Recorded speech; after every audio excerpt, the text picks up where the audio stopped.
and dry activities in them. And that's pretty basic. But that's going to allow you to use it for a party rental space. It's going to allow you to teach classes there, whether that's lifeguard or what have you. And it's going to allow you to use it as just a multifunctional space, however you need to program it. Versus having a space like this, where if you drug 30 wet bodies in here, you're going to have some mildew problems and everything else. Deck showers. Pool decks are big. They have to be big. There's code mandates there. Locker room spaces are very expensive. So one way to reduce those locker room expenses without it, and reduce the building at the same time, is to put showers on deck. Obviously, you're going to want a couple showers in the locker rooms for people who actually want to take a decent, thorough shower. But the majority of people just want to rinse off. They're either going to shower at home, they're going to go to school and don't worry about showering, what have you. So that's just a way to reduce things and be more multifunctional.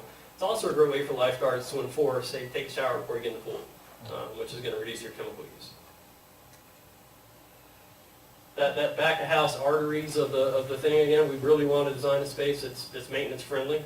If we get an area that doesn't have the required setbacks and access for these filters and we have a filter problem, you're going to have to shut the pool down and take multiple things offline to fix it. If it's something that's easily accessible, well lit, without being Taj Mahal, but just a nice functional space, then it's going to increase the likelihood that it gets taken care of over time. Depending on the programs that are selected, deck seating. Do we need deck seating? How much deck seating do we need? Do we want seating on the deck? Do we want it in the hallway outside? Or do we not need any? And that's something that we're going to need to figure out. But there's a couple different ways to do it. More competitive programs typically have bleachers. Pools that don't have a lot will have open deck space that they can bring something in, or very little, maybe just a couple chairs for moms and dads during some lessons and things. We have a code requirement to provide an access space for accidents, with at least a lay-down table, first aid room. It's pretty common to do that in association with a lifeguard room, so lifeguards can actually get off the deck and relax a little bit during, and that's not a huge space concern. And we could even incorporate that with, if you did want a concession area for any reason, we can incorporate that back of house there too and have a window right next door. Talking about concession areas, and sorry for the graininess of this picture, but that's providing something for the community to do while they're there. Now, without a big competitive component, I'm not sure if concessions are in your best interest. They do take up some space, and they're not inexpensive either. But if this does turn into a facility that wants a competitive environment, then it probably makes sense to at least have some area with a microwave and a refrigerator to serve as a kind of staging area for events. Now, if it's a locals team, they'll just bring in a table and set something up and sell dry goods essentially there. Based on that little section, any questions and answers? Yes, sir. How is pool water filtered these days? There's really two main means. One is high rate sand. That's more common than anything else. And the other is regenerative media.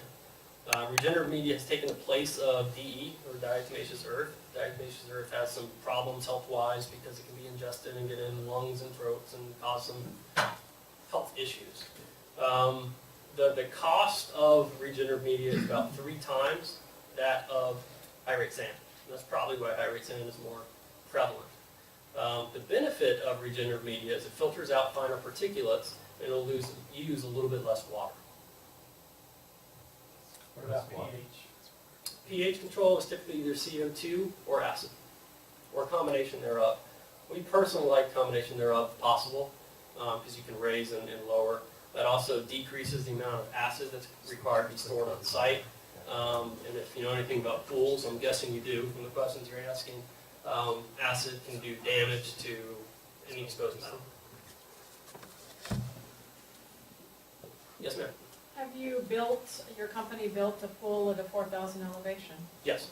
We've done up to 10,000 elevation in Colorado last year, and we've done several at least 6,000. Is there a way of breaking down those surveys you do? Can you draw from communities sort of more like us? And then, just so we have that kind of comparison? Yeah, certainly. Anyone else? Yes, sir. What is it that they have at Fernley? I wasn't involved personally with any of the Fernley projects, but I know they have I think it's a 6-lane competition pool. They have an indoor splash pad, they have an outdoor splash pad, they have an indoor, that slide that goes, out of the building and back in. They have meeting rooms, like plural, it's either 2 or 3, and they have a pretty large entry community area as well. We've done, I think, 6 different phases there over the years. Do they also have other recreational things there, like baseball fields and Yeah, share parking yeah, it's lot? part of a bigger community center complex. Yes, sir. I hate to beat that horse first speed, but about adding things later, do you feel that's good or bad? I mean, I'd like to get as much as possible, and I realize that because of finances, we may not be able to. Right. But there's a town near here, Quincy, they built a pool in the 70s, and the other day they were in the paper still trying to get a roof for it. And that's I'm honestly, worried about that. it's honestly not uncommon. Because finances, unless there's dedicated finances, you never know. So I can't, and I'm not with the JPA, I can't comment on that officially, but I would think that everything I know about the project is not unrealistic to think that future phases could happen or will happen. It also does a great job of looking at the water park model or amusement park model. You've got attractions that renews interest. When this thing opens, you're going to be full. It's a new pool, it's a new attraction, it's new. Everyone wants to go experience, visit, participate. It can get stale after a couple of years. If you're adding something 2 years down the road, 3 years down the road, whatever that is, when that's open again, you're going to get that surge of interest again.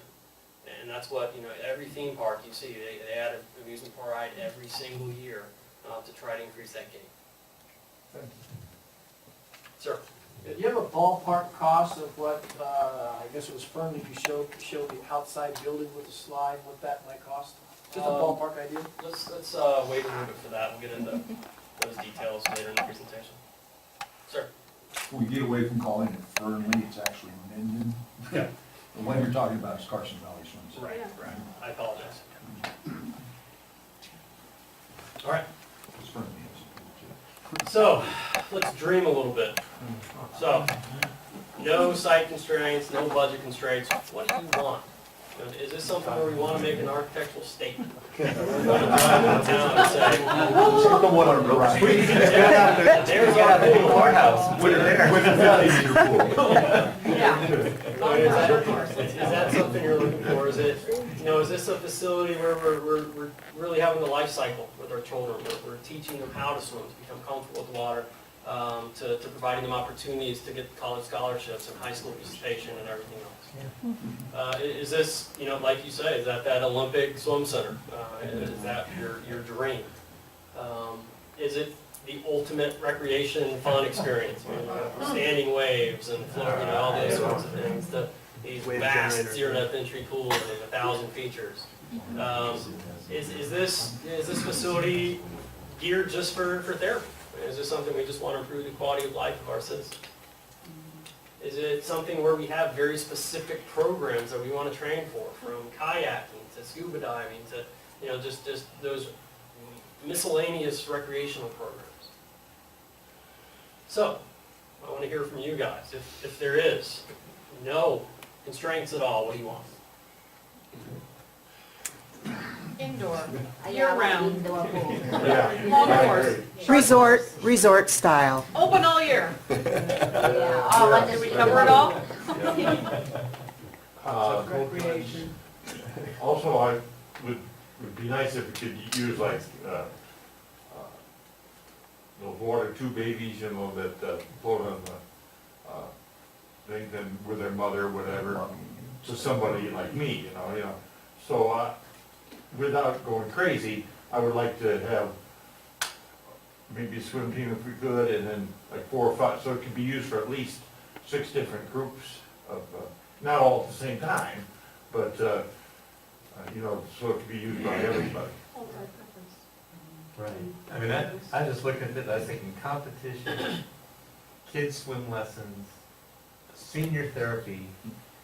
I love the idea, and I think things with the college classes like scuba and, you know, underwater hockey, man, I played that at high school, or in college, I loved it. And, but also, yeah, the young adults with their young children programs, I mean, the Mommy Me or whatever else they call it now, but that would be my dreams, just to try to hit every age group, So and so multi-generational. everybody can use it, they're all happy, and just the people that just wanna cool off and get wet in the summer, would be awesome.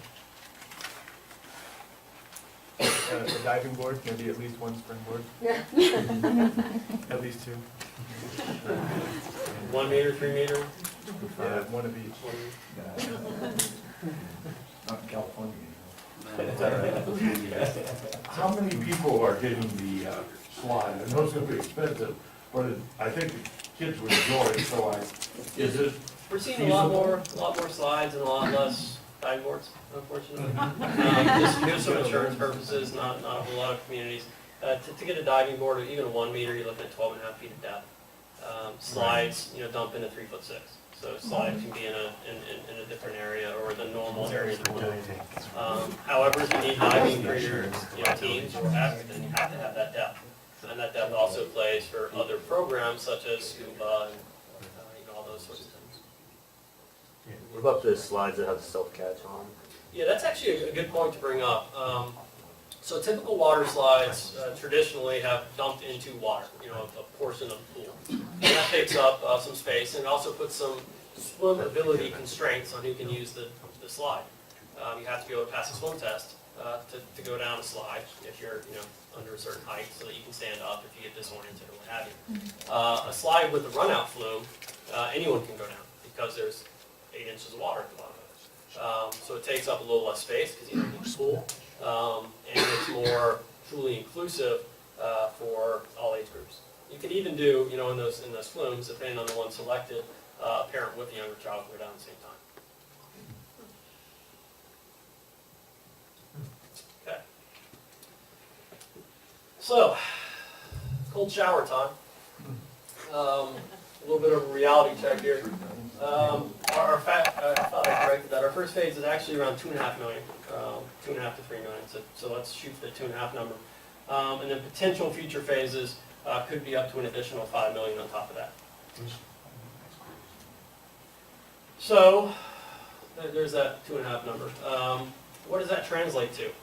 Well, at $400 a square foot, which is more of your traditional building with locker rooms, HVAC systems, the whole deal. To create a nice environment, could be upwards of $400 a square foot. So that equates to a 6,250 square foot building. So for those of you who do swim, a 25 meter by 25 yard pool is 6,100 square feet. So you have no room for anything else. That's not counting deck or anything. So that's a pretty small building. If we do something architecturally to reduce the cost, and we can get to $300 a square foot, you're up to an 8,300 square foot. And that's obviously a little bit bigger, you can put more in it. Talked about a 6 lane by 25 yard pool with 10 feet of perimeter deck, so not a 25 by 25, but just providing 6 lanes, some stairs to get in and out, an ADA access, and then 10 feet of deck around the entire perimeter. We're at 6,100 square feet. So that's just a pretty basic pool with a deck around it is the total square footage essentially of that $400 square foot building. Yes, ma'am. How big is the building on South Street right now? Just so I can compare my mind. 8,000. 8,000? Isn't that an unusually, strangely, I mean, isn't that like a 33-yard pool or something? 105 feet. Yeah, I believe it, if I remember correctly, is it 8,000 or 10,000 when you put the upstairs? I think it's 8,000 on the ground and 10,000 if you include the upstairs square footage. And Tony's nodding, so we must be close. So if we take that square footage of the pool, 6-lane, 25-yard pool is about 3,300 square feet. Your code requirements for locker rooms are going to be about 240 square feet, that's total. And basically how that's derived is you take that 3,300 square feet, you assume one person for every 15 square feet of water, then you divide that by 2, so you get his and hers, and then we have required fixture counts for his and hers. Say 60 people is one urinal, 60 people is one bathroom or stall on the female side, and one every 75 for male toilets and urinals. So if we have 300 people total, 150 on each side, you then have 3 female toilets, and you have 2 male toilets and 2 male urinals. And so those code-driven things are how we came up with that 240 square feet. Then you have an entry and control area, say that's 600 square feet, which is about a 20 by 30 area, depending on how that's shaped. Then you have your office / first aid, and this font didn't really show, color didn't show up too well, but that'll bring us to about 7,500 square feet in the building. And then if we add mechanical, chemical, and storage area with pretty minimal storage, we're up to 8,800 square feet. So that's a little bit over our $300 square foot cost. And that's with just a single pool. That's with a single pool. Now that is with a 6-lane pool. If you don't need to accommodate competitive swimming, you can do a decent multi-purpose pool with say 2, 3, 4 lanes, and then still have some recreational space. Sir? Is 25 yards, is that the most common competitive? Yeah, USA Swimming, CIF, college, intercollegiate, NCAA, all divisions, all compete in 25 yards. YMCA and college every 4 years used to do 25 meters. The YMCA, ever since they moved from Fort Lauderdale to Greensboro, North Carolina for their national event, has switched to yards. And the NCAA has moved away from doing the Olympic years in meter pools. So, if that's 88.15 with no grossing factor, no soft cost, typical grossing factor, and what that means for those of you who are architects or engineers, is the stuff that happens between the walls. So your vent space, your duct space, your hallways, those sorts of things. Typically that's around 20%. So now we're at a 10,500 square foot facility. And typical soft costs on a project, that's permitting, that's contingencies, that's A&E fees, all your soft costs, are about 30% of a project, which reduces that 2.5 number down to 1.6. So the point I'm trying to make here, I'm not saying we can't do a facility, I'm not saying we can't do a decent facility, but there are some very real constraints that we need to work through. I could make my job a lot easier by promising you the moon, but realistically you can't get the moon based on this first phase. You can get a facility, and that's what we're trying to accomplish now, is to figure out what that first phase is. One potential option or potential solution, and this is something that you mentioned happened up the road, is you build the building to accommodate your ultimate facility, so all your pools that you're going to want. And then we do the pools outdoor with foundations, footings, everything to set up to build a building when we have more money. That's one way of attacking the problem. I'm not saying it's the answer here, but that is one way to make your dollar stretch a little bit. What we don't want to do is build a minimal facility with a maximum pool, so we have very minimal fixture counts. Then if you ever want to add pools later, you've got to build more infrastructure for bathrooms, locker rooms, etc. And that's a lot more costly to do on the back end than it would be to just add a roof over a pool. Potential to save up to $1 million on an natatorium. That's a pretty sizable natatorium. That would be a 25-yard pool, a therapy pool, maybe a kids area as well. That natatorium, just enclose the pool and the pool decks, could be up to $1 million. And that could be saved by not building that enclosure on the front end. And maybe that's a non-starter. Maybe the community needs an indoor facility from day one. And so this is just information. But this is a facility where we did that. It's a YMCA, and they have a 25-yard by 25-meter pool. They have a decent-sized therapy pool, about 2,000 square feet. And they have a pretty fun little splash pad area for children.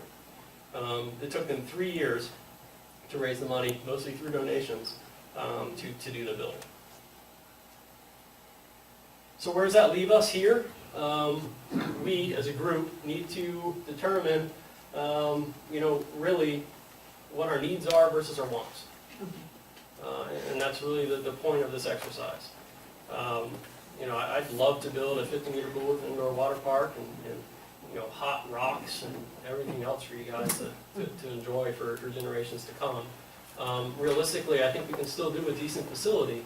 We just have to figure out what, you have to have at the start.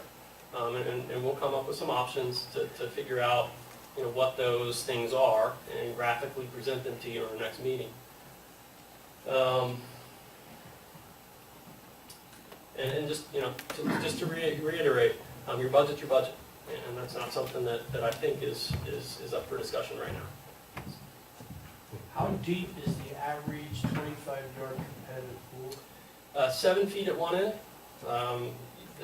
If you look at incidents of spinal injuries, which is really what we try to avoid, 6'6" is kind of the break where you see a substantial drop-off for people to have enough time if they dive incorrectly off a starting block to correct themselves before they impact the bottom of the pool. USA Swimming will allow, during competitions, for experienced racers to dive into water as shallow as 3'6". We personally will not design that. It's a huge liability for us, and I would never recommend it. The average for new pools constructed in California today is starting end is 7 feet. The shallow end is typically 3'6". So you're trying to assess whether you can use a competitive pool for water aerobics, other kinds of. You certainly can, and it's not that uncommon. The biggest issue you have there is temperatures. He who complains the loudest will get the temperature they want. So how much of the pool is shallower in dimension? That depends on the programming that we can come up with. It can be anywhere from 40 feet up to 75 feet, right, or as little as 10 feet. So it's variable. You have to have the depth for wherever the starting blocks are, and then from there on, it's a little bit variable. Yeah, as long as we comply with the code in terms of slopes, it certainly is. And to get from 3'6" to 6 to 7 feet of water, it's 10 feet from 3 to 6 to 4, 6, and then it's 1 and 3 from there. So it's really not, you're talking under 20 feet to make up that deep end. Now that's different if you want diving boards, because then you're going down to 12'6". Sir? Are there any communities that have the cold weather that we do, that have a sort of portable building that they put over the pool in the winter months? Not something I would recommend. Okay. If you talk to facility owners who have bubbles, essentially is what we call That's what I them, guess. then and it's a good temporary solution. Okay. If you want to put the infrastructure in for a building but can't afford the building now, Right. you can do a bubble and get by for a few years. Okay. Problem is the air quality. Air quality is just Okay. not good, Right. because it's not designed with a full HVAC system. So you're trying to do a lot with a little. So chloramines are going to be higher. It's going to be more humid. And it's not a great long-term solution, but it certainly could be a solution that could get you, a Band-Aid from, your phase 1 through your ultimate build-out. Mhm. Sir? Sorry to keep badgering you with questions.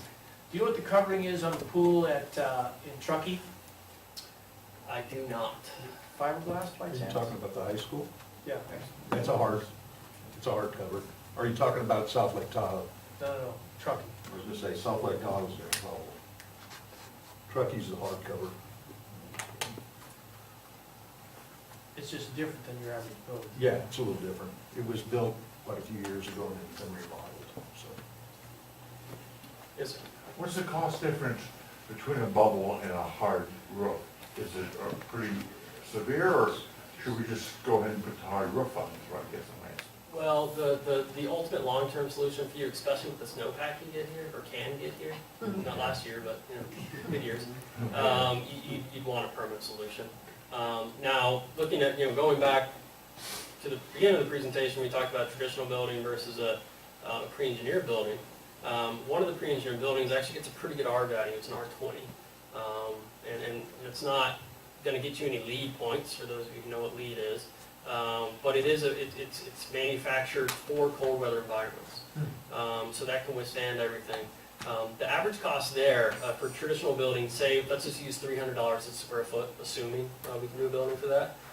Pre-engineered building would be probably $180 to $200 a square foot. So over 10,000 square feet, that's a pretty substantial savings. A bubble, if we, is probably a couple $100,000 total.